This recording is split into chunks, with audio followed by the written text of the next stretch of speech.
war. War never changes.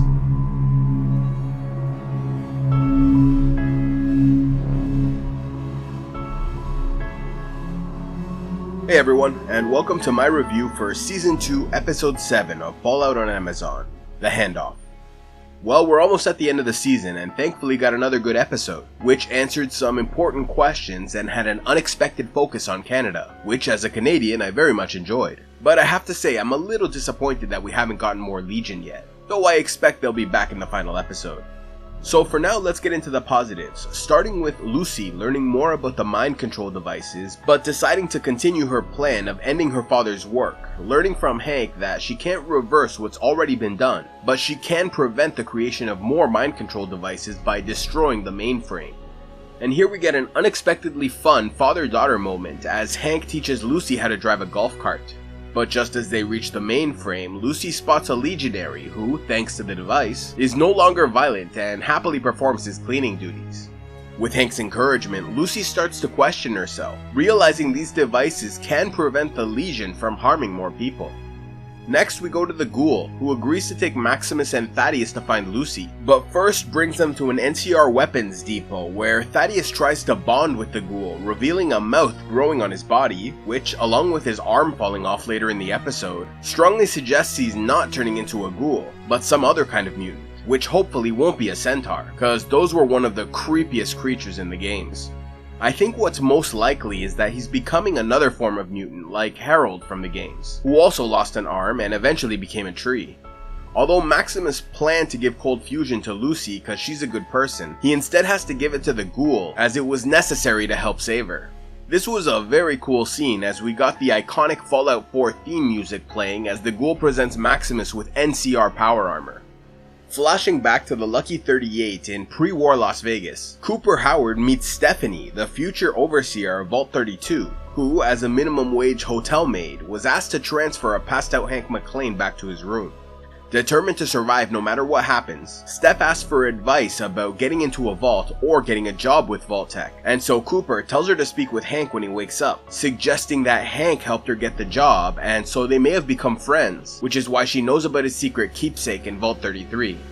We then see Cooper meet with the good-hearted Congresswoman Diane Welch to discuss his options about what to do with cold fusion. Although he admires her attempts to fight the good fight, he admits she does a poor job of winning people to her side and so is unsure about trusting her with the technology. She readily agrees about her own shortcomings and so explains that she can arrange a meeting with the President of the United States, who recently landed at the nearby McCarran International Airport.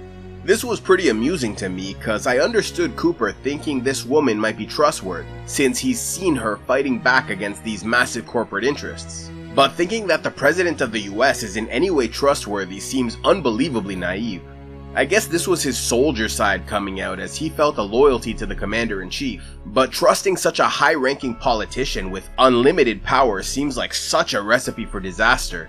It made me understand just how innocent Cooper really was, and why he became so jaded in the future.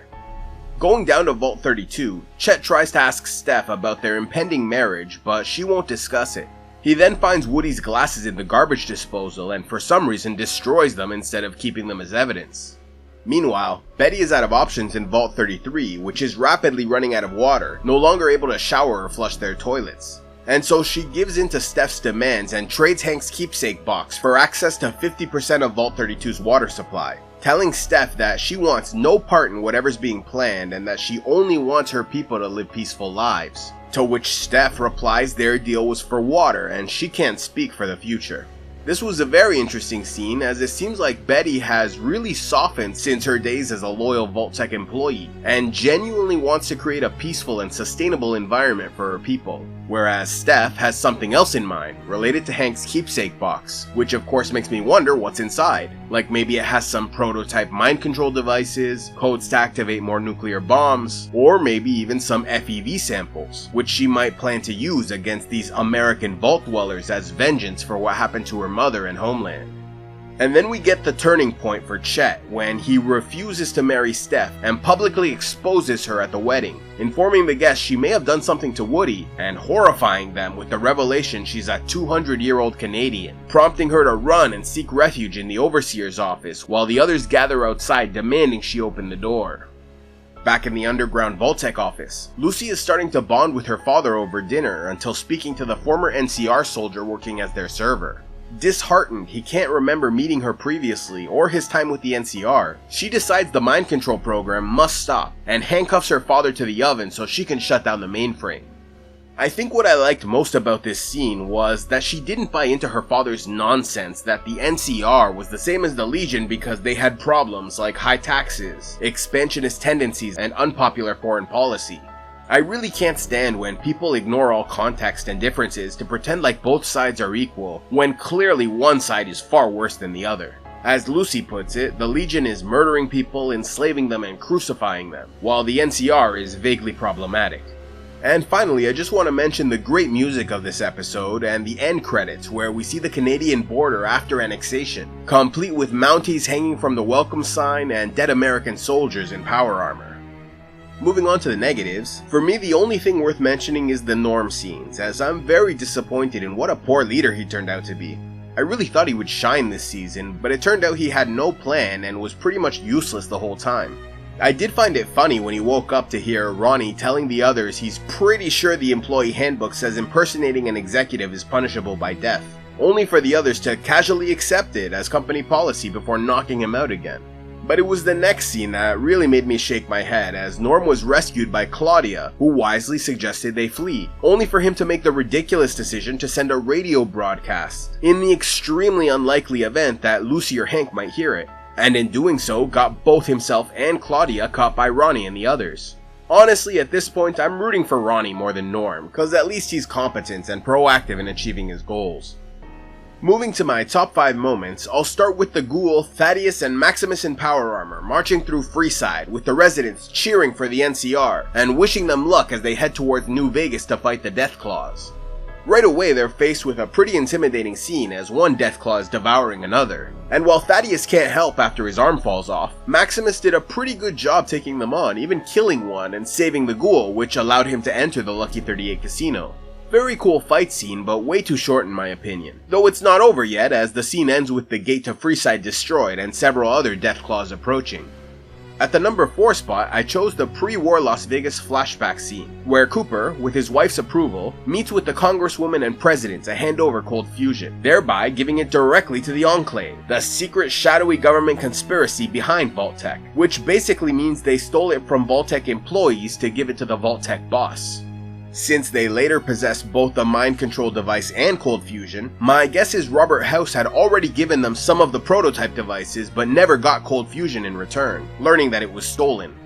From the games, we know that the last American president was the leader of the Enclave, and established his headquarters in the Poseidon oil rig off the California coast, where he survived the apocalypse and began their plans to remake civilization in their own image. And so it seems like both Cooper and Diane were duped into trusting the wrong person, and possibly doomed humanity as a result. Which then brings me to the third best moment, when Lucy enters the room with the mainframe only to discover the seemingly lifeless head of the Congresswoman plugged into supercomputers. This was shocking, as it seems the Enclave chose Diane Welch as the base personality for their mind control devices, exploiting her kindness, empathy, and good nature to control the population. At the number 2 spot, I chose the final moments of the episode, when the Ghoul loads Cold Fusion into the Lucky 38 power system, reactivating the supercomputer where Mr. House appears and greets his old chum. After 200 years, Mr. House finally gets Cold Fusion, and ironically it's delivered by the man who originally stole it. I can't wait to hear their conversation in the next episode. I also really enjoyed the subtle courier reference, as the scene featured a Hoover Dam snow globe, which in the New Vegas game are collectibles that can be gathered and sold to Mr. House, likely meaning the one on his desk was sold to him by the courier during the events of the game. The music also added a lot of great tension and anticipation as they cut between the various scenes at the end. And finally, we get to what I thought was the best moment of the episode, which was the opening scene where Stephanie and her mom escaped the Uranium City internment camp in Canada. If this is based on the real-life location, Uranium City is in northern Saskatchewan, where the US apparently created an internment camp, possibly for rebellious Canadians who wouldn't submit to their occupation and rule. We know from the Fallout games that Canada fiercely resisted America, and so it took the US 5 years to complete their annexation, from 2072 to 2077, all the while brutally suppressing the population in the face of constant partisan attacks. So it makes sense that Steph and her mother have a burning hatred for America in their hearts, no longer even considering them human, which is why, after the death of her mother, Steph has no hesitation or remorse in executing any American that gets in her way, including a man eating beans and a border agent. For the best kill of the night, again I went right to the beginning of the episode, when Steph and her mother are caught by an American in power armor, only to be saved by a Canadian freedom fighter who explodes a grenade to kill himself and the soldier.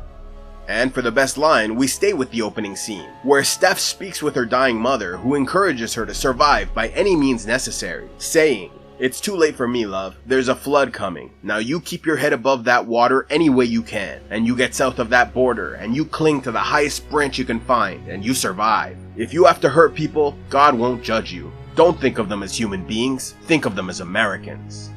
This was a good episode for sure. Solid 8 out of 10. Things are really heating up as we near the end of the season, and I can't wait to see more. And that's it for my review of Fallout Season 2 Episode 7, The Handoff. But what did you all think? Did you enjoy all the new Canada lore? How did you like the Deathclaw fight scene? And how do you feel about seeing House at the end? Let me know in the comments below, and please check out my other Fallout videos like A History of Caesar's Legion, A History of the New California Republic, my Season 1 recap, and Prelude to Season 2, all of which will be linked in the comments below. With only one episode left, next week will be the final review of Season 2. So for now, thank you all for watching, and I'll see you next time.